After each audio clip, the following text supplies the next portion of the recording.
Hi guys, welcome back to my channel. ಇವತ್ತಿನ vlog ಶುರು ಮಾಡ್ತಾ ಇದ್ದೀನಿ.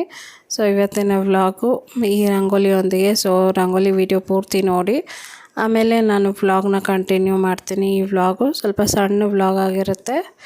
ಸೊ ನಾಳೆಯಿಂದ ಲೆಂತಿ ವ್ಲಾಗ್ ಹಾಕೋಕ್ಕೆ ಟ್ರೈ ಮಾಡ್ತೀನಿ.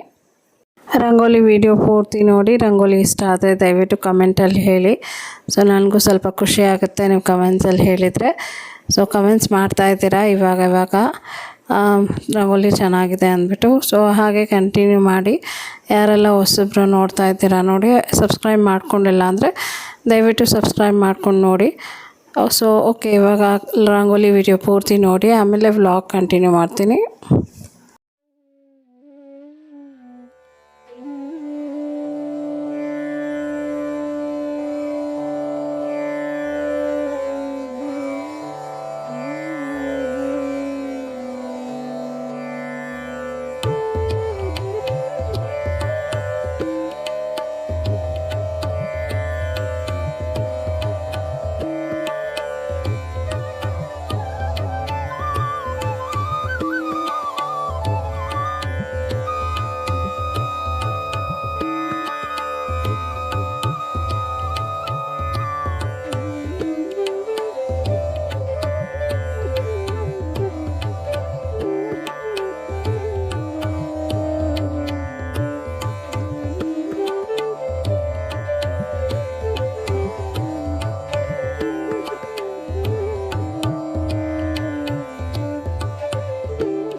ಸೊ ಈಗ ನಾನು ವ್ಲಾಗ್ನ ಕಂಟಿನ್ಯೂ ಮಾಡ್ತಾಯಿದ್ದೀನಿ.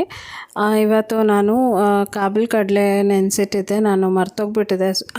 ಲಾಸ್ಟ್ ಟೈಮ್ ನೆನೆಸಿಟ್ಟಿದ್ದೆ ನೋಡಿ, ಅದರಲ್ಲಿ ಅರ್ಧ ಭಾಗ ಹಾಗೆ ಫ್ರಿಜ್ಜಲ್ಲಿತ್ತು. ಸೊ ಹಾಗಾಗಿ ಅದನ್ನೇ ನಾನು ಕಾಬೂಲ್ ಕಡಲೆ ಸಾರು ಮಾಡ್ತಾಯಿದ್ದೀನಿ. ಆ್ಯಕ್ಚುಲಿ ಎಗ್ ಕರಿ ಮಾಡೋಣ ಅಂತಲೇ ಅಂದ್ಕೊಂಡಿತ್ತು, ಬಟ್ ನಮ್ಮ ಎಷ್ಟು ಎಗ್ ತೊಗೊಂಡು ಬಾರೋ ಅಂದರೆ ಅವನು ಹೋಗೇ ಇಲ್ಲ. ಹಾಗಾಗಿ ನಾನು ಇವತ್ತು ಕಾಬೂಲ್ ಕಡಲೆ ಸಾರು ಮಾಡ್ತಾಯಿರೋದು. ಸೊ ಮೊದಲಿಗೆ ನಾನು ಮಸಾಲೆ ರುಬ್ಕೊಳ್ಳೋದಕ್ಕೆ ಅಂದ್ಬಿಟ್ಟು ಈರುಳ್ಳಿನ ಈ ರೀತಿ ಚಾಪ್ ಮಾಡ್ತಾಯಿದ್ದೀನಿ. ಹಾಗೆ ಬೆಳ್ಳುಳ್ಳಿ, ಶುಂಠಿ ನೋಡಿ, ಆ ಕಡೆ ಬೆಳ್ಳುಳ್ಳಿನ ಒಂದು ಗಡ್ಡೆ ಬೆಳ್ಳುಳ್ಳಿ ತೊಗೊಂಡಿದ್ದೀನಿ, 1 ಇಂಚಷ್ಟು ಶುಂಠಿ. ಸೊ ನಾನು ಈ ರೀತಿ ರಫಾಗಿ ಚಾಪ್ ಮಾಡ್ತಾಯಿದ್ದೀನಿ, ಅಂದರೆ ದಪ್ಪ ಮಿಕ್ಸಿಯಲ್ಲಿ ರುಬ್ಬಕ್ಕಲ್ವ. ಸೊ ಹಾಗೆ ಟೊಮೆಟೊ ಕೂಡ ಅಷ್ಟೇ ರಫಾಗಿ ಚಾಪ್ ಮಾಡ್ಕೋತೀನಿ, ಅಂದರೆ ಒಂದು ಟೊಮೆಟೊಲ್ಲಿ 4 ಭಾಗ ಆಗೋ ಥರ ಚಾಪ್ ಮಾಡ್ಕೋತೀನಿ. ಸೊ ಇವಾಗ ಒಂದು ಜಾರಲ್ಲಿ ಈರುಳ್ಳಿನೆಲ್ಲ ಸೇರಿಸ್ತಾ ಇದ್ದೀನಿ, ಈರುಳ್ಳಿ ಹಾಕ್ತಾಯಿದ್ದೀನಿ ರುಬ್ಬಕ್ಕೆ ಅಂದ್ಬಿಟ್ಟು. ನೆಕ್ಸ್ಟು ಇಲ್ಲಿ ಬೆಳ್ಳುಳ್ಳಿ ಇದೆ ನೋಡಿ, ಅದನ್ನು ಕೂಡ ಹಾಕ್ಬಿಟ್ಟು ಶುಂಠಿ ಏನಿದೆ ಅದನ್ನು ಸಣ್ಣದಾಗಿ ಕಟ್ ಮಾಡ್ಕೋತೀನಿ. ಅಂದರೆ ತುಂಬ ಉದ್ದ ಪೀಸ್ ಆದರೆ ಮಿಕ್ಸಿಯಲ್ಲಿ ಇದಾಗೋದಿಲ್ಲ, ಗ್ರೈಂಡ್ ಆಗೋದಿಲ್ಲ. ಹಂಗಾಗಿ ಅದನ್ನು ಕಟ್ ಮಾಡಿ ಹಾಕ್ತಾಯಿದ್ದೀನಿ. 4 ಟೊಮೆಟೊನ ಈ ರೀತಿ ರಫಾಗಿ ಚಾಪ್ ಮಾಡಿ ಹಾಕ್ತಾಯಿದ್ದೀನಿ. ಸೊ ಇದೆಲ್ಲ ಹಾಕಿದ ಮೇಲೆ ಇದಕ್ಕೆ ಖಾರದ ಪುಡಿನ ಹಾಕ್ತೀನಿ. ಸೊ ಖಾರದ ಪುಡಿ ಹಾಕ್ಬಿಟ್ಟು ರುಬ್ಬಕ್ಕೆ ಹಾಕ್ಬಿಡ್ತೀನಿ. ಸೊ ಖಾರಕ್ಕೆ ನಿಮಗೆ ಹೇಗೆ ಜಾಸ್ತಿ ಖಾರ ಬೇಕಂದರೆ ಸ್ವಲ್ಪ ಜಾಸ್ತಿ ಹಾಕ್ಕೊಳ್ಳಿ. ಸೊ ನಾನಿಲ್ಲಿ 2.5 ಸ್ಪೂನಷ್ಟು ಹಾಕಿದ್ದೀನಿ ಖಾರದ ಪುಡಿ. ಇವಾಗ ರುಬ್ಬಿಡ್ತೀನಿ. ಸೊ ನುಣ್ಣಗೆ ರುಬ್ಕೋಬೇಕು. ನೀವು ಬೇಕಾದರೆ ಇದಕ್ಕೆ ಕ್ಯಾಶು ಕೂಡ ಹಾಕ್ಕೊಂಡು ರುಬ್ಕೊಳ್ಳಿ, ಚೆನ್ನಾಗಿರುತ್ತೆ. ಸೊ ಇವಾಗ ಒಂದು ಪ್ಯಾನ್ ಇಟ್ಟಿದ್ದೀನಿ. ಇವಾಗ ಕಾಬೂಲ್ ಕಡಲೆ ಏನಿದೆ ನೋಡಿ, ನಾನು ಫಸ್ಟೇ ಬೇಯಿಸಿಟ್ಕೊಂಡಿದ್ದೆ. ಇವಾಗ ಎಣ್ಣೆ ಹಾಕ್ತಾಯಿದ್ದೀನಿ. ಎಣ್ಣೆ ಹಾಕ್ಬಿಟ್ಟು ಇದಕ್ಕೆ ನಾನು ಸಾಸಿವೆ ಹಾಕಿದ್ದೀನಿ. ನೆಕ್ಸ್ಟು ನಾನಿಲ್ಲಿ ಜೀರಿಗೆನ ಹಾಕ್ತೀನಿ, ಹಾಗೆ ಚಕ್ಕೆ ಒಂದು ಸಣ್ಣ ಪೀಸು, ಅದ್ರ ಜೊತೆ ಒಂದು ಲವಂಗ, ಹಾಗೆ 2 ಏಲಕ್ಕಿ ಇಷ್ಟನ್ನ ಹಾಕ್ತಾಯಿದ್ದೀನಿ. 2 ಪಲಾವ್ ಎಲೆ ಕೂಡ ಹಾಕ್ತೀನಿ. ನಿಮ್ಮ ಹತ್ರ ಕಸೂರಿ ಮೇಥಿ ಇತ್ತಂದರೆ ಅದು ಕೂಡ ಹಾಕಿ, ಚೆನ್ನಾಗಿರುತ್ತೆ. ಸೊ ನನ್ನ ಹತ್ರ ಕಸೂರಿ ಮೇಥಿ ಖಾಲಿ ಆಗಿತ್ತು, ಹಾಗಾಗಿ ನಾನು ಹಾಕಿಲ್ಲ. ಈ ಕಾಬೂಲ್ ಚನಾ ರೆಸಿಪಿ ಏನಿದೆ ನೋಡಿ, ಲಾಸ್ಟ್ ಟೈಮ್ ಕೂಡ ತೋರಿಸಿದೆ. ಬಟ್ ನಾನು ಲಾಸ್ಟ್ ಟೈಮ್ ಬಂದುಬಿಟ್ಟು ಕಾಬೂಲ್ ಕಡಲೆ ಮತ್ತು ಆಲೂಗಡ್ಡೆನೆಲ್ಲ ಮಿಕ್ಸಿಯಲ್ಲಿ ರುಬ್ಬಿಟ್ಟು ಮಾಡಿದ್ದೆ. ಇವತ್ತು ನಾನು ಅದನ್ನೇನು ಮಾಡಿಲ್ಲ, ಜಸ್ಟ್ ಪ್ಲೇನಾಗಿ ಮಾಡ್ತಾಯಿದ್ದೀನಿ. ನಿಮಗೆ ಗಟ್ಟಿಯಾಗಿ ಬೇಕು ಅಂದರೆ ಸ್ವಲ್ಪ ಕಡಲೆ ಅಥವಾ ಕ್ಯಾಶು ಹಾಕ್ಕೊಳ್ಳಿ, ಇನ್ನೂ ಚೆನ್ನಾಗಿರುತ್ತೆ. ಸೊ ಇವಾಗ ನಾನು ಮಸಾಲೆ ಏನು ರುಬ್ಬಿದ್ದೆ ನೋಡಿ, ಅದನ್ನೆಲ್ಲ ಬಾಣಲಿಗೆ ಹಾಕ್ಬಿಟ್ಟು ಇವಾಗ ಚೆನ್ನಾಗಿ ಮಿಕ್ಸ್ ಮಾಡ್ಕೊತಾ ಇದ್ದೀನಿ. ಸೊ ನಾನು ಹೆಂಗೂ ಮಸಾಲೆ ಎಣ್ಣೆಯಲ್ಲಿ ಬಾಡಿಸಿಲ್ಲ, ಹಾಗಾಗಿ ಇವಾಗ ಎಣ್ಣೆಯಲ್ಲಿ ಹಾಕ್ಬಿಟ್ಟು ಒಂದು ಸ್ವಲ್ಪ ಹೊತ್ತು ಮಸಾಲೆನ ಬಾಡಿಸ್ತೀನಿ. ಸೊ ಅದಕ್ಕೆ ಮುಂಚೆ ಒಂದು ಸ್ವಲ್ಪ ಕಲ್ಲುಪ್ಪನ್ನ ಹಾಕ್ತಾಯಿದ್ದೀನಿ, ರುಚಿಗೆ ಎಷ್ಟು ಬೇಕೋ ಅಷ್ಟು ಉಪ್ಪನ್ನ ಹಾಕ್ಬಿಟ್ಟು ಮಿಕ್ಸ್ ಮಾಡ್ತಾಯಿದ್ದೀನಿ. ಉಪ್ಪು ಹಾಕಿದ ಮೇಲೆ ಇವಾಗ ಬಾಡಿಸ್ಕೊತಾ ಇದ್ದೀನಿ. ಇದು ಎಲ್ಲಿ ತನಕ ಬಾಡಿಸ್ಕೋಬೇಕು ಅಂತಂದರೆ ನೋಡಿ, ಕಲರ್ ಚೇಂಜ್ ಆಗುತ್ತೆ ಈ ರೀತಿ, ಅಲ್ಲಿ ತನಕ ಚೆನ್ನಾಗಿ ಬಾಡಿಸ್ಕೋಬೇಕು. ಸೊ ಇದಾದಮೇಲೆ ನಾನು ಹೇಳಿದೆ ನೋಡಿ, ಮೊದಲೇ ನಾನು ಕಾಬೂಲ್ ಕಡಲೆ ಮತ್ತು ಆಲೂಗಡ್ಡೆ ಎಲ್ಲ ಬೇಯಿಸಿಟ್ಕೊಂಡಿದ್ದೆ ಅಂದ್ಬಿಟ್ಟು. ಸೊ ಅದನ್ನು ಇದರಲ್ಲಿ ಸೇರಿಸ್ತೀನಿ. ಕಾಬೂಲ್ ಕಡಲೆ ಮತ್ತು ಆಲೂಗಡ್ಡೆ ನಾನು ಒಟ್ಟಿಗೆ ಬೇಯಿಸ್ಕೊಂಡೆ. ಸೊ ನಿಮ್ಗೆ ಬೇಕಾದರೆ ಸಪ್ರೇಟಾಗಿ ಕೂಡ ಮಾಡ್ಕೋಬೋದು. ಸೊ ನಾನು ನೀರು ಸಮೇತನೇ ಹಾಕಿದ್ದೀನಿ, ಉಪ್ಪು ಹಾಕಿದ್ದೆ ನಾನು ಕಾಬೂಲ್ ಕಡಲೆ ಬೇಯಿಸ್ಬೇಕಾದ್ರೆ. ಸೊ ಇವಾಗ ನಾನು ನೀರು ಹಾಕಿ ಮಿಕ್ಸ್ ಮಾಡ್ಕೋತಾ ಇದ್ದೀನಿ. ಸೊ ನಾನು ಸ್ವಲ್ಪ ತೆಳ್ಳಗೆ ಮಾಡಿದ್ದೀನಿ, ಯಾಕಂದರೆ ನಾಳೆ ದೋಸೆ ಗೀಸೆ ಮಾಡಿದರೆ ಎಷ್ಟಿಗೆ ಲಂಚ್ ಬಾಕ್ಸಿಗೆ ಕೊಡೋಕ್ಕಾಗುತ್ತೆ. ದೋಸೆ ಅಥವಾ ಚಪಾತಿ ಏನು ಅನಿಸುತ್ತೋ ಬೆಳಗ್ಗೆ ಅದನ್ನು ಮಾಡೋದು. ಸೊ ಅದಕ್ಕೆ ತೆಳ್ಳಗೆ ಮಾಡಿದ್ದೀನಿ. ಇದು ಕುದಿ ಬರೋ ತನಕ ಇದನ್ನು ಹಾಗೆ ಕ್ಲೋಸ್ ಮಾಡಿ ಇಡ್ತೀನಿ. ನೋಡಿ ಇವಾಗ ಈ ರೀತಿ ಕುದಿ ಬಂದಿದೆ, ಗಟ್ಟಿ ಕೂಡ ಆಗಿದೆ. ನಾನೇನೂ ಹಾಕಿಲ್ಲ, ಆದ್ರೂ ಈ ಕಾಬೂಲ್ ಕಡಲೆ ಏನಿದೆ ನೋಡಿ, ಅದು ಬೇಯ್ತಾ ಒಂಚೂರು ಗಟ್ಟಿ ಆಗುತ್ತೆ. ಸೊ ಈ ಕನ್ಸಿಸ್ಟೆನ್ಸಿಯಲ್ಲಿ ನಾನು ಇವಾಗ ಸಾರನ್ನ ಬಿಡ್ತೀನಿ, ಜಾಸ್ತಿ ಏನು ಕುದಿಸೋಕ್ಕೆ ಹೋಗೋದಿಲ್ಲ. ಹಾಗೆ ಇವಾಗ ಲಾಸ್ಟಲ್ಲಿ ಧನಿಯಾ ಪೌಡರ್ನ ಹಾಕ್ತಾಯಿದ್ದೀನಿ. ಧನಿಯಾ ಪೌಡ್ರು 1.5 ಸ್ಪೂನಷ್ಟು ಧನಿಯಾ ಪೌಡ್ರ್ ಹಾಕ್ಬಿಟ್ಟು ಮಿಕ್ಸ್ ಮಾಡ್ತಾಯಿದ್ದೀನಿ. ಸೊ ಧನಿಯಾ ಪೌಡ್ರ್ ಬಂದು ಆಪ್ಷನಲ್ಲು, ನಿಮ್ಗೆ ಬೇಕಾದರೆ ಹಾಕ್ಕೊಳ್ಳಿ ಅಥವಾ ಸ್ಕಿಪ್ ಮಾಡ್ಬೋದು. ಸೊ ಇವಾಗ ಸಾರು ಈ ರೀತಿ ಆಗಿದೆ. ನೆಕ್ಸ್ಟ್ ನಾನು ಚಪಾತಿ ಮಾಡ್ಕೊತೀನಿ. ಸೊ ಇವಾಗ ಸಾರು ಕುದೀತಾ ಇದೆ, ಒಂದು ಸ್ವಲ್ಪ ಹೊತ್ತು ಕ್ಲೋಸ್ ಮಾಡಿ ಇಡ್ತೀನಿ. ಸೊ ನೋಡಿ ಎಣ್ಣೆ ಎಲ್ಲ ಸಪ್ರೇಟಾಗಿ ಬಿಟ್ಕೊಂಡು ಬಂದಿದೆ. ಇವಾಗ ಇದು ಸಾಂಬಾರು ರೆಡಿಯಾಗಿದೆ. ಒಂದು ಸತಿ ಮಿಕ್ಸ್ ಮಾಡಿ ತೋರಿಸ್ತಾ ಇದ್ದೀನಿ. ನೆಕ್ಸ್ಟು ನಾನು ಚಪಾತಿ ಮಾಡ್ಕೊತೀನಿ. ಚಪಾತಿ ನೋಡಿ ನನಗೆ ಎಷ್ಟು ಬೇಕೋ ಅಷ್ಟನ್ನೇ ಮಾಡ್ಕೊತಾ ಇದ್ದೀನಿ, ಜಾಸ್ತಿ ಏನು ಮಾಡ್ಕೋತಾ ಇಲ್ಲ. ಸೊ ಇವಾಗ ತವಾನ ಇಟ್ಟಿದ್ದೀನಿ ಸ್ಟವ್ ಮೇಲೆ. ತವ ಒಂಚೂರು ಬಿಸಿ ಆಗಬೇಕು, ಅಲ್ಲಿ ತನಕ ನಾನು ಚಪಾತಿನ ಲಟ್ಟಿಸ್ಕೊತೀನಿ. ಈಗ ತವಾನ ಸಿಮ್ಮಲ್ಲೇ ಇಟ್ಬಿಟ್ಟು ನಾನು ಚಪಾತಿ ಮಾಡ್ಕೊತಾ ಇದ್ದೀನಿ. ಸೊ 1-2 ಚಪಾತಿ ಲಟ್ಸೋ ತನಕ ತವ ಸ್ವಲ್ಪ ಕಾದರೆ ಚಪಾತಿ ಬೇಗ ಆಗುತ್ತೆ ಅಂದ್ಬಿಟ್ಟು. ಸೊ ಇವಾಗ ಚಪಾತಿ 2 ಲೇಯರ್ ಚಪಾತಿ ಮಾಡ್ಕೋತಾ ಇದ್ದೀನಿ. ನಿಮ್ಗೆ ಬೇಕಾದರೆ ನಾರ್ಮಲ್ ಚಪಾತಿ ಅಥವಾ ಪುಲ್ಕ ಏನು ಬೇಕಾದರೂ ಮಾಡ್ಕೋಬೋದು. ಸೊ ನಾನು ಡಬಲ್ ಲೇಯರ್ ಮಾಡ್ತೀನಿ, ಯಾಕಂದರೆ ಬೇಗ ಬೇಗ ಆಗುತ್ತೆ ಅಂತ. ಇನ್ನೊಂದು ತೆಳ್ಳಗಿರುತ್ತೆ ಚಪಾತಿ, ಅದು ಒಂದು ಕಾರಣಕ್ಕೆ. ಸೊ ಈಗ ಚಪಾತಿ ಲಟ್ಸಿದ್ಮೇಲೆ ನೋಡಿ ಅದನ್ನು ಇವಾಗ ತವ ಮೇಲೆ ಹಾಕ್ಕೊಂಡು ಚಪಾತಿನ ಮಾಡ್ತಾಯಿದ್ದೀನಿ. ಸೊ ಯಾರಾದರೂ ಈ ರೀತಿ ಚಪಾತಿ ಟ್ರೈ ಮಾಡಿದರೆ ನನಗೆ ಕಮೆಂಟ್ಸಲ್ಲಿ ಹೇಳಿ. ಸೊ ನನಗೂ ಸ್ವಲ್ಪ ಖುಷಿ ಆಗುತ್ತೆ, ನಾನು ಮಾಡಿದ ಚಪಾತಿ ಯಾರೋ ಟ್ರೈ ಮಾಡಿದರು ಅಂತ. ಡಬಲ್ ಲೇಯರ್ ಚಪಾತಿ ತುಂಬ ಚೆನ್ನಾಗಿರುತ್ತೆ. ನಾನು ತುಂಬ ವೀಡಿಯೋಗಳಲ್ಲಿ ತೋರಿಸಿದ್ದೀನಿ ಹೇಗೆ ಮಾಡೋದು ಡಬಲ್ ಲೇಯರ್ ಚಪಾತಿ ಅಂತ. ಸೊ ನೀವು ನೋಡಿಲ್ಲ ಅಂತಂದರೆ ನಾನು ಹಳೆಯ ವೀಡಿಯೋ ರೆಫರ್ ಮಾಡಿ ಅದರಲ್ಲಿರುತ್ತೆ. ಸೊ ಇವಾಗ ಚಪಾತಿನ ನಾನು ಬೇಯಿಸ್ಕೊತಾ ಇದ್ದೀನಿ. 2 ಕಡೆಯಿಂದ ನೋಡಿ ಎಷ್ಟು ಚೆನ್ನಾಗಿ ಉಬ್ಬಿ ಬರುತ್ತೆ ಅಂತ. ಹಾಗೆ ಬಿಟ್ಕೊಳ್ಳುತ್ತೆ ಚಪಾತಿ ಈಸಿಯಾಗಿ, ಲೇಯರಾಗಿ ನೋಡಿ ಈ ರೀತಿ ಬಿಟ್ಕೊಳ್ಳುತ್ತೆ. ಆರಾಮಾಗಿ ನೀವು ತೆಗಿಬೋದು. ಸೊ ಇವಾಗ ಪ್ಲೇಟಲ್ಲಿ ಹಾಕಿ ಸರ್ವ್ ಮಾಡ್ತಾಯಿದ್ದೀನಿ. ಇವಾಗ ನಾನು ಪ್ಲೇಟಲ್ಲಿ ಸರ್ವ್ ಮಾಡಿ ತೋರಿಸ್ತೀನಿ ನೋಡಿ ಹೇಗಾಗಿದೆ ಚಪಾತಿ ಅಂತ. ಸೊ ಫೈನಲ್ಲಾಗಿ ಈ ರೀತಿ ಆಗಿದೆ ಚಪಾತಿ ಮತ್ತು ಚನಾ ಮಸಾಲ ಗ್ರೇವಿ. ತುಂಬ ಯಮ್ಮಿಯಾಗಿತ್ತು. ಸೊ ನಂಗೆ ಹಸಿವಾಗ್ತಾಯಿತ್ತು ಅಂದ್ಬಿಟ್ಟು ಒಂದು ಚಪಾತಿ ಹಾಕ್ಕೊಂಡು ತಿಂದೆ. ಈ ರೀತಿ ಚಪಾತಿ ಮತ್ತು ಗ್ರೇವಿ ಮಾಡ್ಕೊಳ್ಳಿ, ತುಂಬ ಚೆನ್ನಾಗಿರುತ್ತೆ. ಸೊ ಇವತ್ತಿನ ವ್ಲಾಗು ತುಂಬ ಸಣ್ಣ ವ್ಲಾಗು. ಇವತ್ತಿನ ವ್ಲಾಗ್ ನಿಮಗೆ ಇಷ್ಟ ಆದರೆ ದಯವಿಟ್ಟು ಲೈಕ್ ಮಾಡಿ, ಶೇರ್ ಮಾಡಿ, ಕಮೆಂಟ್ ಮಾಡಿ, ಸಬ್ಸ್ಕ್ರೈಬ್ ಮಾಡಿ. ಸ್ವಲ್ಪ ಎಡಿಟಿಂಗು ಸರಿಯಾಗಿಲ್ಲ, ಬೇಜಾರು ಮಾಡ್ಕೊಂಡ್ಬೇಡಿ. ನನಗೆ ತುಂಬ ತಲೆನೋವು, ಸರಿಯಾಗಿ ಎಡಿಟ್ ಮಾಡೋಕ್ಕಾಗ್ತಾಯಿಲ್ಲ. ಸೊ ಎಡಿಟ್ ಮಾಡಿ ಯಾವಾಗ ಮಲ್ಕೋತೀನೋ ಅಂತ ಅನಿಸ್ಬಿಟ್ಟಿದೆ. ಸೊ ಮತ್ತೆ ನಾಳೆ ಒಂದು ಹೊಸ ವೀಡಿಯೋ ಒಂದಿಗೆ ನಾನು ನಿಮ್ಮನ್ನ ಭೇಟಿ ಆಗ್ತೀನಿ. ಅಂಟಿಲ್ ದೆನ್ ಟೇಕ್ ಕೇರ್, ಬಾಯ್.